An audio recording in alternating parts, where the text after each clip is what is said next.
इसी मोतिहारी में 2014 में मोदी जी ने आकर भाषण दिया था, इसी चीनी मिल के बना हुआ चीनी से चाय पिएंगे तबे वोट मांगने आएंगे।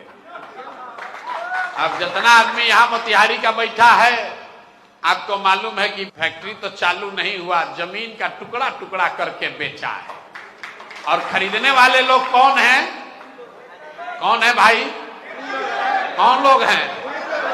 रात के अंधेरे में मजदूरों का पेमेंट करने के नाम पर जमीन का सौदा हो गया।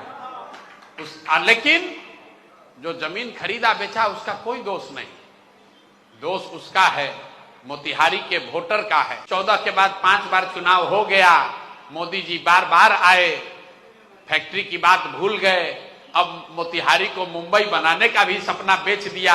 अब फिर आप लोग जाकर वोट दे दीजिएगा, अब फिर कहिएगा कि हम लोग का तो फैक्ट्री चालू नहीं हो रहा है।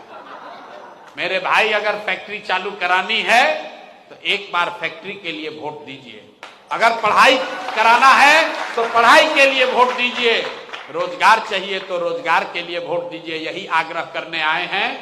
एलबी प्रसाद, अतुल कुमार, प्रशांत किशोर का जीवन माँ बाप के आशीर्वाद से, भगवान की कृपा से बना हुआ है। हम लोग वो लोग हैं जो जीवन में 20,000 रुपया महीना कमाने का सोच लेकर शुरू किए थे। माता पिता के आशीर्वाद से, ऊपर वाले के कृपा से जीवन में कुछ हासिल कर लिए हैं।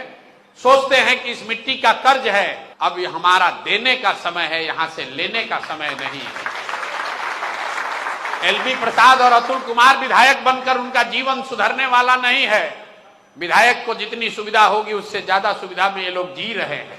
लेकिन जन सुराज ने इनको समझाया है, हाथ पकड़कर खींच कर लाए हैं कि चलिए, आपका और आपके बच्चों का जीवन तो सुधर गया, बिहार के लाखों बच्चों का जीवन नहीं सुधरा है, कंधा लगाइए। अब आपकी हमारी जिम्मेवारी है कि इन लोगों का हौसला टूटे नहीं, इनको जिताकर भेजिए, तभी ये भ्रष्टाचार और कमीशन खोरी खत्म होगा। और नहीं तो उसी भाजपा के नाम पर 7वीं फेल सम्राट चौधरी को वोट देते रहिएगा, कोई फर्क नहीं पड़ेगा। स्कूल का बस्ता छाप पर बटन दबाएं, जन सुराज को विजयी बनाएं।